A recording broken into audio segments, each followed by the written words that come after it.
যখন এটা মিল্কিং স্টেজে চলে আসবে তখন কিন্তু এরকম চাপ দিবেন, যখন আঙ্গুল দিয়ে একটু চাপ দিবেন তখন কিন্তু এটা আর কি মানে ভিতরে কিন্তু সাদা দুধের মতো পদার্থ বের হবে।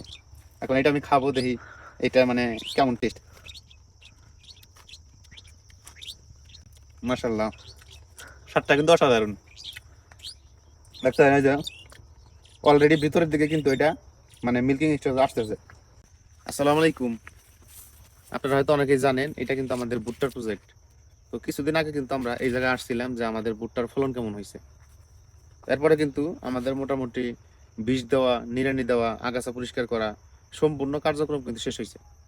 এখন আমাদের সাইলেজের উপযুক্ত হয়েছে কিনা, অর্থাৎ আমরা এখন মানে ওই সাইলেজ আকারে এখন ভুট্টাগুলো কাটতে পারবো কিনা এই বিষয় নিয়ে আপনাদের সাথে কথা বলবো। এবং আহ, ওই ভুট্টা সাধারণত কতদিন হলে সাইলেজের উপযুক্ত হয় এবং আহ, মানে ওই এইটার কোনো বোঝার কোনো উপায় আছে কিনা, তো এই বিষয়ে কিন্তু বিস্তারিত তুলে ধরবো। তো প্রথমে আমরা যখন ভুট্টা লাগাই, তো ভুট্টা লাগানোর কিন্তু মোটামুটি 90 থেকে 95 দিন, সর্বোচ্চ 100 দিন পরে কিন্তু সাইলেজের উপযুক্ত হয়। এখন ভালো মানের সাইলেজ পেতে হলে কিন্তু অবশ্যই ঘাসের পরিচর্যা করতে হবে, জমি ভালোভাবে চাষ দিতে হবে, ঘাসের পরিচর্যা করতে হবে, ভালো মানের কিন্তু বীজ রোপণ করতে হবে।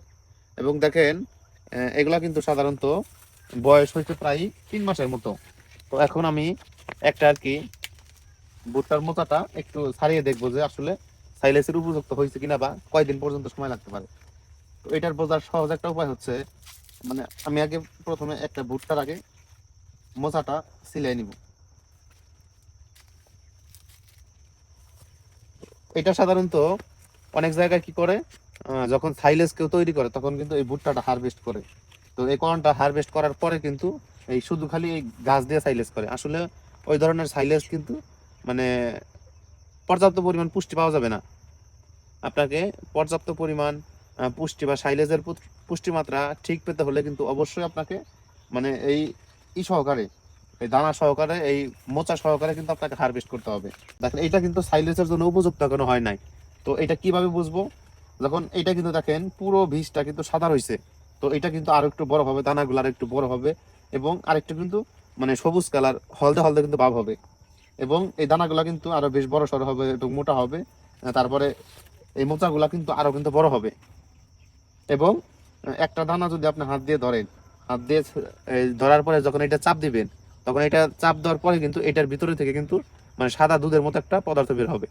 তখন আপনি বুঝতে পারবেন যে আপনার ভুট্টাটা সাইলেজের জন্য উপযুক্ত হয়েছে।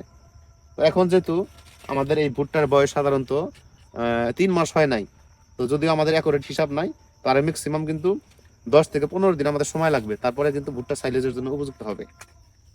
এখন আদর্শ সাইলেজ তৈরি করার জন্য কিন্তু আপনাকে অবশ্যই ভালো মানের, দেখেন প্রতিটা গাছেই কিন্তু 2টা 3টা করে মোচা আছে, প্রতিটা গাছেই কিন্তু দেখেন 2টা 3টা করে মোচা আছে। আর দেখেন গাছ কিন্তু কি পরিমাণ লম্বা হয়েছে। আসলে এখানে কিন্তু আমাদের মোটামুটি 30 টন সাইলেজ করার জন্য আমরা যে জমিটা রেডি করছি এখানে কিন্তু মোটামুটি 30 টন সাইলেজ হবে।